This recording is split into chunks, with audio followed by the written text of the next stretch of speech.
उर्दू खबर के मुअज़्ज़िज़ दोस्तों, मैं हूं माजिद मलिक और आप तमाम देखने और सुनने वालों को अस्सलाम वालेकुम। नाज़रीन गिरामी, क्या आप जानते हैं कि वो कौन से अवामिल हैं जिनके होते हुए बीवी से जिनसी मिलाप ज़्यादती के ज़मरे में आता है? यकीनन आप इससे लाइल्म होंगे। बीवी से गैर फितरी मिलाप को इस्लाम में क्यों हराम करार दिया गया और वो कौन सा गुनाह है जिसे मियाँ बीवी गुनाह नहीं समझते? आज हम आपको इस्लाम की रूह से अज़दवाजी जिंदगी के अहम असूल बताएंगे जिनका जानना हर मुसलमान मर्द और औरत पर फर्ज है। लिहाजा देखने और सुनने वाले साथियों से इल्तमास है कि वीडियो को स्किप किए बगैर आखिर तक जरूर देखिएगा और अगर आपको हमारी वीडियो अच्छी लगे तो इसे लाइक करते हुए अपने दीगर दोस्तों के साथ शेयर करना हरगिज मत भूलिएगा। तो आइए चलकर मौजू का आगाज करते हैं।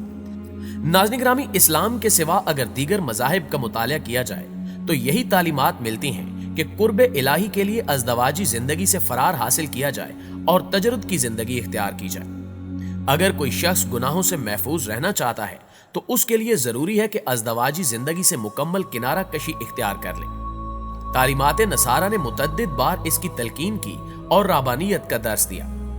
अकाबरीन यहूद ने यह बात ज़हन नशीन कराई कि औरत बदी का मुजस्सम है, अगर इसके साथ ताल्लुक कायम करोगे तो शैतान के ऐसे चुंगल में फंस जाओगे जिससे निकलना तुम्हारे लिए मुश्किल हो जाएगा। और यही हाल दानिशमंदान हनूद और दीगर मज़ाहिब का है, जबकि इस्लाम ना सिर्फ अज़दवाजी जिंदगी की इजाजत देता है बल्कि बगैर उज़र के इससे रूह गर्दानी को गुनाह करार दिया जाता है। चुनांचे रसूल अकरम सल्लल्लाहु अलैहि वसल्लम का इरशाद है कि निकाह करना मेरी सुन्नत है, जो मेरी सुन्नत से एराज करेगा उसका मेरे साथ कोई ताल्लुक नहीं। यानी इस्लाम दीन फितरत है जिसने हर ताल्लुक के हवाले से मुसलमानों को मालूमात पहुंचाई है। जरूरत सिर्फ इस बात की है कि मुसलमान इस बारे में आगाही हासिल करें, क्योंकि इस्लाम बार बार मुसलमानों को जानने यानी इल्म हासिल करने का हुक्म देता है। बाज चीजें ऐसी होती हैं जो हम अपनी आम जिंदगी में रहकर कर रहे होते हैं, मगर इस्लाम इन चीजों से सख्ती से मना फरमाता है। मियाँ बीवी के अज़दवाजी ताल्लुकात के हवाले से भी इस्लाम ने मुकम्मल ज़ाब्ता दिया है। एक जानिब तो शौहर को बीवी का निगहबान बनाकर उसको ये हुक्म दिया कि उसके हकूक का ख्याल रखे, तो दूसरी जानिब बीवी को भी इस बात का पाबंद किया कि वो अपने शौहर की ख्वाहिशात का मुकम्मल तौर पर ख्याल रखे। दोस्तों, मौजूदा जमाने में मर्द और औरत की मुसावात की तहरीक ने औरतों को ये एहसास भी दिलाया कि मर्द अपनी बीवी के साथ जिनसी ताल्लुक कायम करके इसके साथ ज्यादती का मुर्तकिब होता है। इस वावीले के सबब कम इल्म औरतें मर्दों के हकूक की अंजामदही से इनकार करती हैं, जिससे इनकी खानगी जिंदगी मुतासिर होती है और इसका नतीजा बढ़ती हुई तलाक की शरह की सूरत में मुआशरे में नजर आता है। अल्लाह ताला ने मर्द और औरत के मिलाप के कुछ कवायद वज़ा किए हैं जिनको पूरा करना मियाँ बीवी दोनों पर वाजिब करार दिया गया है। औरत को भी इस बात का पाबंद किया गया है कि वो शौहर की ख्वाहिशात की तकमील से बिला उज़र इनकार ना करे, मगर कुछ हालात ऐसे भी हैं कि जब मर्द इन औकात में बीवी से मुबाशरत का तकाजा करे तो इस्लाम के मुताबिक वो जिनसी ज्यादती का मुर्तकिब करार पाता है। मिसाल के तौर पर आयाम हैज के दौरान मियाँ बीवी की मुबाशरत से इस्लाम में सख्ती से मना फरमाया गया है। इसके सबूत में सूरह बकरा की आयत नंबर 222 मौजूद है, जिसमें अल्लाह फरमाता है, और आपसे हैज के बारे में पूछते हैं, कह दो वो निजासत है, बस हैज में औरतों से अलहदा रहो और इनके पास ना जाओ यहां तक कि वो पाक हो जाए। फिर जब वो पाक हो जाएं तो इनके पास जाओ जहां से अल्लाह ने तुम्हें हुक्म दिया है। बेशक अल्लाह तौबा करने वालों को दोस्त रखता है और बहुत पाक रहने वालों को दोस्त रखता है। नाज़रीन गिरामी, इन औकात के दौरान अगर कोई शौहर अपनी बीवी के साथ जबरदस्ती मुबाशरत करने की कोशिश करेगा तो इसको जबरदस्ती ज्यादती करार दिया जाएगा। अल्लाह ताला ने औरत और मर्द के अंदर जिनसी ख्वाहिशात इसलिए पैदा की हैं ताकि वो इसके जरिए अपनी नस्ल को बढ़ा सके। इन ख्वाहिशात की तकमील के लिए गैर फितरी रास्ते और जरिए इस्तेमाल करना इस्लाम में सख्ती से ममनू करार दिया गया है। प्यारे दोस्तों, सूरह बकरा की आयत नंबर 223 में अल्लाह ताला फरमाता है, तुम्हारी बीवियां तुम्हारी खेतियां हैं, बस तुम अपनी खेतियों में जैसे चाहो आओ और अपने लिए आइंदा की भी तैयारी करो और अल्लाह से डरते रहो और जान लो कि तुम जरूर उससे मिलोगे और ईमान वालों को खुशखबरी सुना दो। नाज़रीन गिरामी, जिस तरह खेती करन का कायदा होता है इसी तरह मुबाशरत के लिए भी गैर फितरी रास्तों का इस्तेमाल ममनू है। अगर बीवी रोजे की हालत में हो तो इस हालत में उसके साथ जबरदस्ती मुआशरत करना जिनसी ज्यादती के ज़मरे में आता है और इससे इस्लाम में मना फरमाया गया है। ये सब वो सूरतें थी जिनको करने से गुनाह का वबाल इंसान के ऊपर आता है और बज़ाहिर वो अपनी ख्वाहिशात की तकमील अपनी मनकूहा से कर रहा होता है, मगर इसके सबब उसको वही गुनाह हासिल होता है जो किसी भी इंसान को जिनसी ज्यादती की सूरत में मिलता है।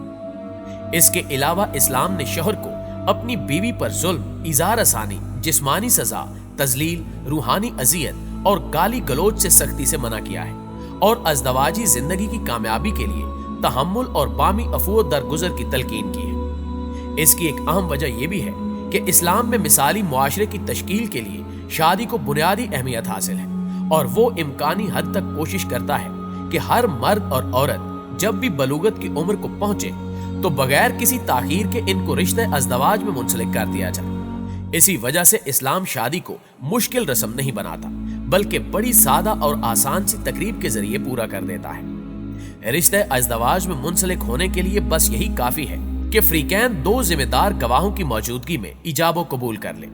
इस तरह दो अजनबी अफराद आपस में मियां बीवी के मुकद्दस रिश्ते में मुंसलिक हो जाते हैं। इस्लाम ने निकाह को बड़ा आसान और बड़ा सादा बनाया है, जिसे आज हमने गैर इस्लामी रसूमात के तहत बहुत मुश्किल और महंगा बना दिया है। दोस्तों, इसी तरह मियां और बीवी के हकूक के मामले में इस्लाम मुसावात का हामी है, लेकिन कारह अमल दोनों के मुख्तलिफ हैं। बाज लोग मर्द और औरत के हकूक की मुसावात को गलत समझते हैं। इनके ख्याल में औरत हर लिहाज से मर्द के बराबर है। बिलाशुबा इस्लाम ने औरत को कानूनी और इखलाकी हैसियत से मर्द के बराबर ला खड़ा किया है। इरशाद बारी ताला है कि मर्दों को औरतों पर कुछ फौकियत है। दीन इस्लाम घर के इंतजामी अमूर में मर्द की फौकियत का हामी है, ताकि घर के तमाम अमूर ऐसन तरीके से अंजाम पा सके। जिस तरह मुल्क के 2 सदर और किसी इदारे में 2 सरबराह मुमकिन नहीं, इस तरह घर की छोटी सी रियासत में मियां बीवी के इंतजामी अमूर की तकसीम कर दी गई है कि मर्द सरबराह है और औरत इसकी मुशीर और वजीर। तबई तौर पर मर्द में कुछ ऐसी खसूसियात पाई जाती हैं जो औरत में नहीं है, और औरत की जबली खसूसियात मर्द से मुख्तलिफ है। दोनों की जिस्मानी साख्त और जबलतों का फर्क इस बात का सबूत है कि खालिक कायनात ने इन दोनों को मुख्तलिफ मकासद के लिए पैदा किया है। हर एक का अपना दायरा कार है, जिसके अंदर रहकर इन्होंने अपने मखसूस फराइज सरअंजाम देने हैं। मर्दों की जिस्मानी कुव्वत के ज्यादा होने की वजह से इनके जिम्मे इंतजामी अमूर और अहले खाना की कफालत सपुर्द की गई है। औरत में मोहब्बत और नरमी का जज्बा ज्यादा है, इसलिए बच्चों की परवरिश और तरबियत की जिम्मेदारी औरत पर डाल दी गई है। जिंदगी की गाड़ी को चलाने के लिए मर्द और औरत 2 पहिए हैं जो मिलकर काम करते हैं, तो आयली और मुआशरती जिंदगी की गाड़ी दुरुस्त सिमत में चलती है। कुरान मजीद में इरशाद है, तुम्हारी बीवियां तुम्हारे लिए लिबास की हैसियत रखती हैं और तुम इनके लिए लिबास की मानंद हो। कुरान ने मियां बीवी को एक दूसरे का लिबास करार दिया है। लिबास ना सिर्फ इंसान की जिस्मानी खामियों को छुपाकर पर्दापोशी करता है, बल्कि इसके हुस्न खूबसूरती में इजाफे का बायस भी बनता है। गोया इस्लाम मियां और बीवी दोनों को इस बात की नसीहत और तलकीन करता है कि वो एक दूसरे की जिस्मानी और इखलाकी कमजोरियों की पर्दापोशी करें और एक दूसरे के राज जाहिर ना करें। यही आला इखलाक की निशानी है। आखिर में दुआ है कि अल्लाह हर किसी को दीन को समझने की तौफीक अता फरमाए। आमीन सुम्मा आमीन। जी तो मुअज़्ज़िज़ दोस्तों, ये थी हमारी आज की वीडियो कैसी लगी कमेंट करके हमें जरूर बताइएगा। इंशाअल्लाह आपसे मुलाकात होती है अगली वीडियो में। तब तक अपना ख्याल रखिए। अल्लाह निगहबान।